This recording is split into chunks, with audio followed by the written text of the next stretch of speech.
Hello everyone, welcome to YouTube channel civil service education, जहां आपको UPSC and other civil service examinations related current affairs और भी बहुत कुछ मिलेंगे। आज का हमारा टॉपिक है current affairs of 15 February 2021। Video के आखिर में एक मोटिवेशनल कोड भी दिया गया, जब जरूर देखें, जबकि फ्यूचर को ब्राइट और गोल्स को अचीव करने में हेल्प करेगी। पहला point, bulk of vaccine recipients pass up second dose. Only about 1 in 10 or about 23,628 healthcare workers got inoculated with the second dose of COVID-19 vaccine on Saturday, according to data from the health ministry. So, 10 में से एक आदमी ने second dose लिया कोविड-19 vaccine का। ये देखा गया है कि बहुत लोग कोविड-19 के सेकेंड डोज वैक्सीन नहीं लिए। फॉर एग्जाम्पल, जहां पे 2,07,229 लोगों को वैक्सीन दी गई थी, उनमें से सिर्फ 23,628 हेल्थ केयर वर्कर्स ने सेकेंड डोज ऑफ वैक्सीन लिया, बाकी किसने नहीं लिया। Saturday was an important day in India's COVID-19 vaccination calendar, marking 28 days or 4 weeks since the vaccination program was started on January 16th. जनवरी 16 को ये वैक्सीनेशन प्रोग्राम स्टार्ट हुआ और सैटरडे 28 डेज टोटल हुआ, मतलब 4 वीक। और 4 वीक बाद जो पहले दिन जिन्होंने वैक्सीन लिया था, उनको इस दिन सैटरडे को सेकेंड डोज लेना था। लेकिन पहले दिन में 2,07,229 पीपल ने वैक्सीन लिया था और उनमें से सिर्फ और सिर्फ 23,628 हेल्थ केयर वर्कर्स ने सेकेंड डोज लिया। बाकी के हेल्थ केयर वर्कर्स ने सेकेंड डोज नहीं लिया, उन लोगों ने स्किप कर दिया। On day 1, 2,07,229 people were inoculated according to figures from the health ministry so far. Ideally, all of them should have been inoculated with the second shot on Saturday. उन लोगों को सेकेंड डोज लेना चाहिए था, लेकिन उन लोगों ने नहीं लिया। Next, PM hands over ARjun MK 1A tank to Army. Prime Minister Narendra Modi on Sunday handed over the indigenous main battle tank ARjun MK 1A to the Army in a function at the Jawaharlal Nehru Indoor Stadium in Chennai. Chief of the Army Staff General Manoj Mukund Naravne received the model of tank designed and developed by Chennai-based Combat Vehicles Research and Development Establishment, a unit of Defence Research and Development Organization (DRDO). Prime minister Narendra Modi ने Indian army को Arjun MK-1A battle tank जो है वो उन लोगों को सौंपा, उन लोगों को दिया गया। और ये दिया गया जवाहरलाल नेहरू इंडोर स्टेडियम चेन्नई के एक फंक्शन में। वहां पे एक फंक्शन हो रही थी, वहां पे प्राइम मिनिस्टर ने आर्मी को अर्जुन MK-1A बैटल टैंक दिया। और ये बैटल टैंक चेन्नई के combat vehicles research and development establishment, जो एक DRDO के यूनिट है, उन लोगों ने इसे डिजाइन किया, डेवलप किया। और army staff general Manoj Mukund Naravane ने ये टैंक को रिसीव किया प्राइम मिनिस्टर नरेंद्र मोदी के हाथों से। Next, farm income mission of target. In the last year of its mission to double farmers' income, the center admits that no actual assessment of farm income has been carried out since 2013. Farmer के income को double करने के लिए जितने भी missions किए गए, centre ने ये एडमिट किया कि 2013 के बाद से कोई भी मिशन कामयाब नहीं रहा। कोई भी मिशन के हेल्प से फार्मर का इनकम को डबल नहीं किया गया, बढ़ाया नहीं गया। Ashok Dalwai, head of the committee on doubling farmers' income, told The Hindu that only the implementation of strategies was being monitored rather than actual outcomes. Ashok Dalwai ने हिंदू न्यूज़पेपर को कहा कि जितने भी स्ट्रेटेजीज इंप्लीमेंटेशन की गई, वो उसे मॉनिटर किया गया, लेकिन उसका एक्चुअल आउटकम जो था वो नहीं आया। सिर्फ स्ट्रेटेजीज को मॉनिटर किया गया, that's it. He cautioned that the impact of the pandemic could have a dampening effect on reaching the income target. उनका ये कहना कि पैंडेमिक की वजह से ये इनकम टारगेट कम हो गया, आउटकम ठीक से नहीं निकला, लेकिन ऐसा कुछ नहीं है। पैंडेमिक के पहले से ही इनकम का कोई आउटकम नहीं आ रहा था।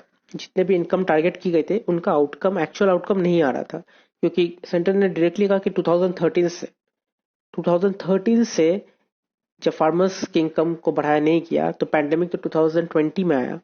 सो 2020 में पैंडेमिक की वजह से ये क्यों होगा, ये पहले से ही नहीं हो रहा है, तो इसे सिर्फ पैंडेमिक का बहाना दिया जा रहा है। तो अगर मिशन है, अगर कोई इम्प्लीमेंटेशन किया गया है तो सिर्फ उसको मॉनिटर नहीं करना चाहिए, उसको उसका आउटकम भी निकालना चाहिए। Next, scheduled tribe seats for PhD programs in IIT Bombay remain unfilled. None of the 26 departments in IIT Bombay managed to fill seats reserved for scheduled tribe students in PhD programs between 2015 and 2019, according to the data obtained through right to information queries. So 2015 और 19 के बीच में IIT Bombay की जो seats है, PhD programmes की जो seat है, जो शेड्यूल ट्राइब, शेड्यूल कास्ट और ओबीसी स्टूडेंट्स के लिए अलग अलग रिजर्व की जाती है। तो शेड्यूल ट्राइब के स्टूडेंट्स के लिए जो सीट्स रिजर्व की गई थी, देखा गया कि 26 डिपार्टमेंट, आईआईटी बॉम्बे की 26 डिपार्टमेंट में वो सीट्स फिल नहीं हुई उससे fill. The data obtained by the Ambedkar Periyar Full Study Circle, a student collective in IIT Bombay, showed that 25 of the 26 departments failed to fill OBC and scheduled caste quota as well. 26 में से 25 department OBC और schedule caste students को reserve seats में fill नहीं कर पाए। 11 out of 26 department did not admit a single student under the scheduled tribe category in the period under question. और 26 में से 11 डिपार्टमेंटों ने शेड्यूल ट्राइब कैटेगरी के एक भी स्टूडेंट को एडमिट नहीं किया। Of the 2,874 admissions for which data were provided by the institution, 71.6% went to general category students. So 2,874 admission जिसके ऊपर ये डेटा रिसर्च की गई है, देखा गया कि उनमें से 71.6% को जनरल कैटेगरी में एडमिशन दी गई, 19.2 कैटेगरी ओबीसी कैटेगरी को दी गई और 7.5% schedule caste and 1.6% schedule tribe को दी गई। सो बॉम्बे, आईआईटी बॉम्बे का कहना है कि उनका जो रिक्रूटमेंट था या फिर उनका जो इंटरव्यू था वो बिल्कुल फेयर था और ट्रांसपेरेंट था। ये कोई कास्ट को देख के या फिर अमीर गरीबी को देख के नहीं किया गया, जो फेयर है वो फेयर है, उस तरीके से किया गया। लेकिन बहुत कोई ये कह रहे हैं कि वो शेड्यूल ट्राइब है इसलिए उनको चांस नहीं दिया गया, इसलिए उनको मौका नहीं दिया गया। सो ट्रुथ क्या है वो तो नहीं पता, लेकिन ये देख के थोड़ा दुख होता है कि जो लोअर क्लास कास्ट जो सिस्टम है यहाँ पे इंडिया में, इसके वजह से बहुत स्टूडेंट्स ऐसे जिसकी फ्यूचर इसके वजह से खराब हो जाती है। सो ये कब ठीक होगी, कब इनको भी चांस मिलेगा जनरल कैटेगरी की तरह, वो तो नहीं पता, लेकिन फिलहाल इसके ऊपर काम करना चाहिए। Next, projects launched in Kochi will spur growth. Prime Minister Narendra Modi on Sunday said the 5 projects launched in Kochi would strengthen the growth trajectory of the country. Prime minister Narendra Modi ने कोची में 5 प्रोजेक्ट लॉन्च किया जो India को growth देगी और India को सही रास्ते पे आगे बढ़ाएगी। Mr. Modi dedicated the nation the propylene derivative petrochemical project of Bharat Petroleum Corporation Limited, launched the roll of vessels to be operated between Bolgati and Wellington Island, and inaugurated the Sagarika International Cruise Terminal. So propylene derivative petrochemical project जो Bharat petroleum corporation की तरफ से किया गया launch, उसको launch किया mister Modi ने, और सागरिका इंटरनेशनल क्रूज टर्मिनल को भी उन्होंने इनॉग्रेट किया। He laid the foundation stone of the reconstruction of the South Coal Berth in Kochi Port. Coaching port में जो साउथ कोल बर्थ है उसको रिकंस्ट्रक्शन के लिए फाउंडेशन स्टोन उन्होंने बैठाया। Besides opening the Marine Engineering Training Institute, और वहां पे एक मरीन इंजीनियरिंग ट्रेनिंग इंस्टीट्यूट भी उन्होंने ओपन किया। Next, fossils of Dickinsonia found at Bhimbetka. Researchers have discovered three fossils of the earliest known living animal, the 550 million year old Dickinsonia, on the roof of the Bhimbetka rock shelters about 40 kilometre from Bhopal. Bhimbetka rock shelter के ऊपर एक 550 million year पुरानी डिकिंसोनिया नाम की animal की fossil fuels पाई गई. और ये फॉसिल फ्यूल्स बहुत ही रेयर है, बहुत ही ज्यादा रेयर है, जो हर एक जगह नहीं मिलती. One can identify the fossil from the white leaf-like patches with a central vertebra and the connecting vines, which one fossil is 17 inches long and other two are much smaller. तो ये fossil को देख के ही समझ में आएगा, जैसे कि हमारे हार्ट की जो वर्टेब्रा होती है, जो मिड सेक्शन होता है, वो एक लीफ के आकार पे होता है, व्हाइट लीफ के आकार पे होता है, जो सेंटर में होता है, और उसकी जो फॉसिल है वो 70 इंचेस लंबी होती है और बाकी के दो छोटी छोटी होती है. तो इससे देख के पता लगाया जा सकता है कि ये डिकिंसोनिया का फॉसिल है. The new discoveries published in a journal Gondwana Research can be seen right at the beginning of the auditorium cave, the first of such caves at Bhimbetka, a UNESCO heritage site located about 3.5 meters above the ground. तो 3.5 metre ground के ऊपर एक auditorium केव बनाया गया है भिम्बेटका में, और वो एक यूनेस्को हेरिटेज साइट है. मतलब यूनेस्को के अंडर में वो आती है.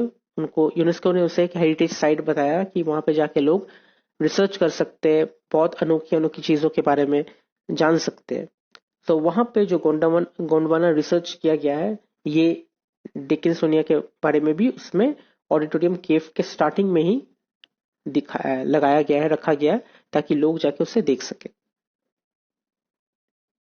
Next, PLI style push for software products plan focused on digital payments. After its production linked incentives schemes for mobile phone, allied components, computer related hardware and other electronic products, the Ministry of Electronics and Information Technology have now turned in focus on the domestic support infrastructure of software products. So production link incentive scheme mobile phone के components, computer related hardware और computer related electronic products जो होती है, उनके ऊपर focus कर रही थी.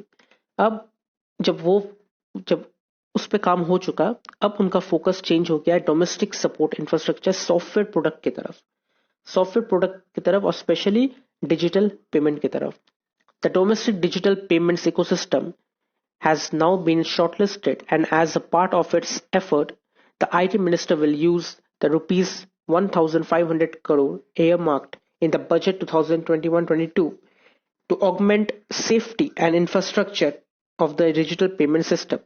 So digital payment system ecosystem में बहुत सारी हम लोग digital payment system use करते हैं, UPI हो या फिर पेटीएम या फिर फोन पे, गूगल पे, जो भी यूज करते हैं हम लोग, online banking, internet banking, mobile banking, इन सब की इंफ्रास्ट्रक्चर को और भी अच्छा करने के लिए और भी सेफ्टी बढ़ाने के लिए 1,500 करोड़ रुपीस के इंसेंटिव को यहाँ पे लगाया जाएगा आईटी मिनिस्ट्री की तरफ से, ताकि डिजिटल पेमेंट और भी ज्यादा सेफ हो और सिक्योर हो.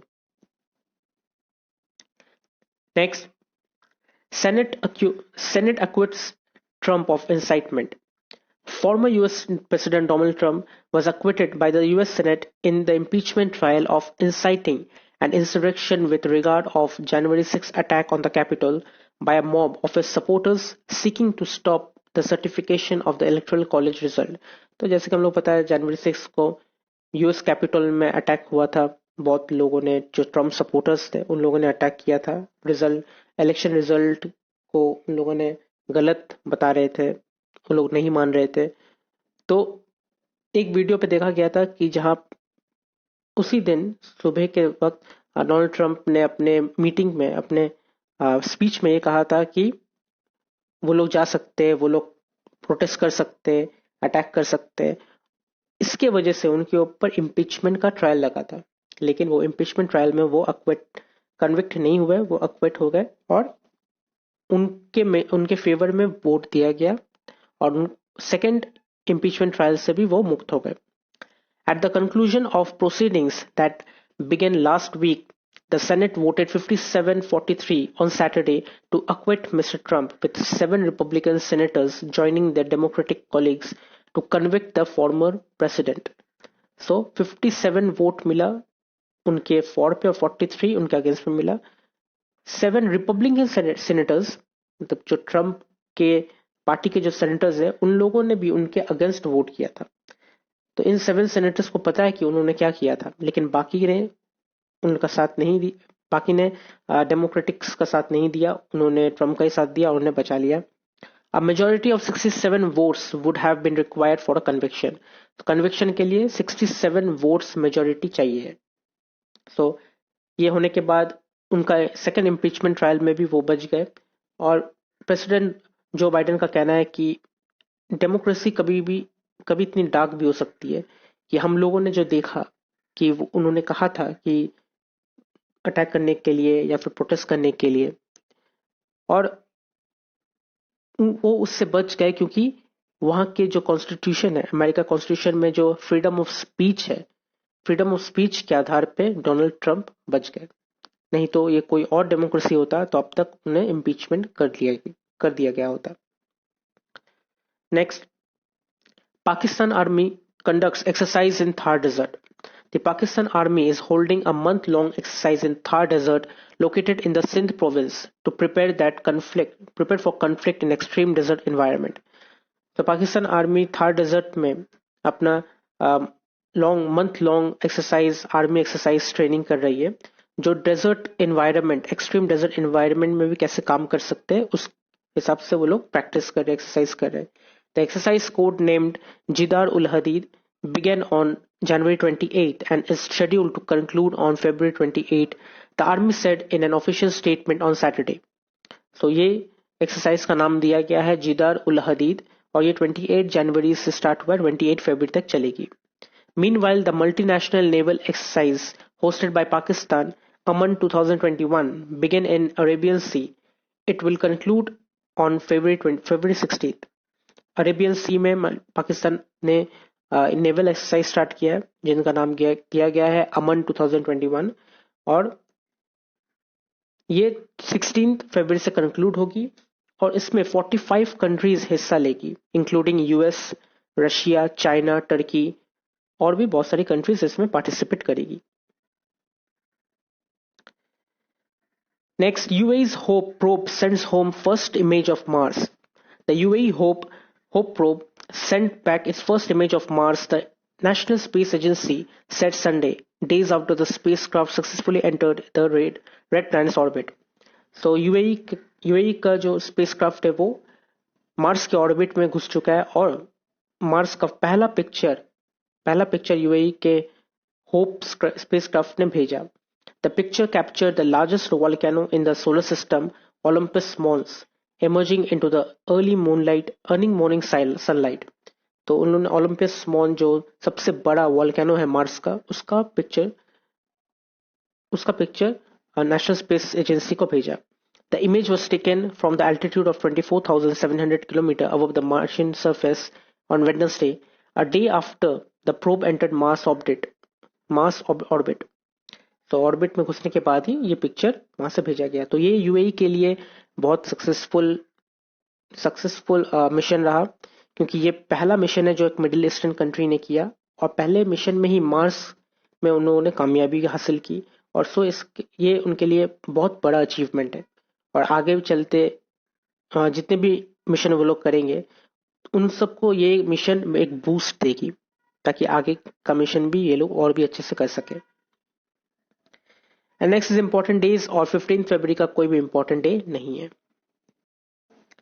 And last but not the least is today's quote, और आज का मोटिवेशनल कोट है, when you fear your struggles consume you, when you face your struggles you overcome them. So हम लोग हर चीज में स्ट्रगल करते हैं, चाहे वो पढ़ाई में हो, चाहे वो कोई काम करने में हो, या फिर चाहे वो लाइफ में हो. हमेशा हमारे लाइफ के हर एक मोमेंट में स्ट्रगल्स रहती है. कोई चीज हमें चुटकी बजाते हुए हासिल नहीं होती, हमेशा हमें स्ट्रगल करना पड़ता है. तो अगर हम लोगों ने अपने स्ट्रगल को फेस नहीं किया, क्योंकि बहुत लोग स्ट्रगल करते हैं तो स्ट्रगल करते करते डर जाता है और डर के मारे वो लोग छोड़ देते हैं। या फिर कोई ऐसे होते हैं जो स्ट्रगल करते करते जितने भी मुश्किल आता है सबको वो पार करते हैं, हर एक स्ट्रगल को फेस टू फेस होके पार करते हैं। सो अगर आप स्ट्रगल से डर गए, स्ट्रगल करने से डर गए, तो वो जो मुसीबतें हैं, वो जो मुश्किल है वो आपको खा जाएगी, वो आपको खा जाएगी, आपको आगे नहीं बढ़ने देगी। लेकिन अगर आप डटे रहे, आपने उस स्ट्रगल को फेस टू फेस चैलेंज किया, जितने भी मुश्किल आए आपने चैलेंज किया और आपने उसे फेस टू फेस मेहनत की, तो फिर जितनी भी स्ट्रगल हो आप उसे ओवरकम कर सकते हो, आप उसे पार कर सकते हो। सो कोई भी चीज से डरना नहीं चाहिए। जितनी भी मुश्किल चीजें हो आप सीख सकते हो, सीख के वो करो। गलत हो कोई बात नहीं, उससे आप सीख लिए ना क्या गलत हुआ, अब दोबारा वो गलती मत करना, आगे बढ़ो। जितनी भी स्ट्रगल होगी उतनी मेहनत करो और कामयाबी हासिल करो। तो अगर आपको ये वीडियो अच्छी लगी तो आप इसे लाइक कीजिए, शेयर कीजिए, कमेंट कीजिए और सब्सक्राइब जरूर कीजिए। Thank you.